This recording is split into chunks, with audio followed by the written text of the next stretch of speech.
Viewers, আমি ATM sir আপনাদের স্বাগত জানাচ্ছি আজকে প্রেপোজিশনের গুরুত্বপূর্ণ ক্লাসে। প্রেপোজিশন কোথায় লাগে না, আমি যদি এক কথায় জিজ্ঞেস করি আপনারা বলবেন যে সব জায়গায় লাগে। বিসিএস, এমবিএ, জব, ভার্সিটি ভর্তি কোচিং থেকে শুরু করে যত রকমের পরীক্ষা আছে, পরীক্ষা বলতে গেলে প্রেপোজিশন আছে।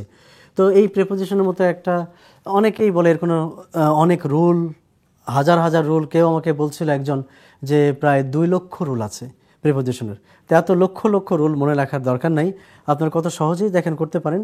কোশ্চেনটা আসছে হলো পিএসসিতে সরকারি এক্সামে, সরকারি নিয়োগের এক্সামে 2006 আসছে কোশ্চেন নাম্বার 1। আমি দুইটা দেখাই। The climate is congenial dash health. এখন কনজেনিয়াল মানে কি, কনজেনিয়াল মানে কি এইটা এখন ব্যাখ্যা করা যায় কিভাবে। হেলথ আছে তাই না, হেলথ মানে কি স্বাস্থ্য। তাহলে কি হয়, স্বাস্থ্যের জন্য কি হবে, ক্লাইমেট মানে জলবায়ু। আচ্ছা, জলবায়ু এই স্বাস্থ্যের জন্য কি হয়, উপকারী না অপকারী? তাহলে উপকারী। তো এরকম কনজেনিয়াল কোনটা দিলে উপকারী অর্থ হয়। আপনারা হয়তো কেউ কেউ বলতে পারেন যে ফর হবে, কেউ হবে উইথ হবে, কেউ হবে অন, কেউ হবে টু, হয়তো আন্দাজে। কিন্তু আসলে কনজেনিয়াল টু একসাথে, এটার মানে হচ্ছে উপকারী। তাহলে কোনো কিছুর জন্য উপকারী হলে কি হবে, কনজেনিয়াল টু। সো আনসার কি হবে, এ, টু। সো তাহলে আমার সাথে আনসারটা আবার সেন্টেন্সটা বলেন, repeat after me. The climate is congenial to health. 2 নম্বর কোশ্চেনটা আমরা আবার সলভ করি।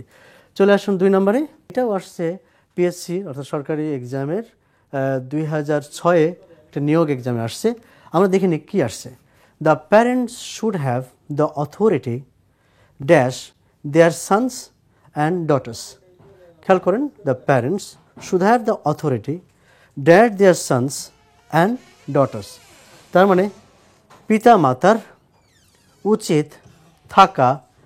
অথরিটি মানে কি, অথরিটি মানে কিন্তু কোনো কর্তৃপক্ষ না। এই অথরিটি মানে হচ্ছে, লিখে রাখি, এটা কর্তৃত্ব। তার মানে পিতামাতার থাকা উচিত কর্তৃত্ব কার উপর। তাহলে এটা কার উপর বলে হয়ে যায়, কার উপর বলেন, তার সন্তান অর্থাৎ ছেলে এবং মেয়ে সন্তানদের উপর। তাহলে এখন যদি এটাই হয় তাহলে কোনটা দিলে খুব মানানসই হয়। অনেকে হয়তো বলতে উপর মানে তো অন, হ্যাঁ এটাও তো হতে পারে। আবার তাদের সন্তানদের অথরিটি, এটাও হতে পারে। আবার মনে করতে পারেন ওভার, কেন হবে? আসলে এসব কোনো ব্যাখ্যায় দরকার নেই।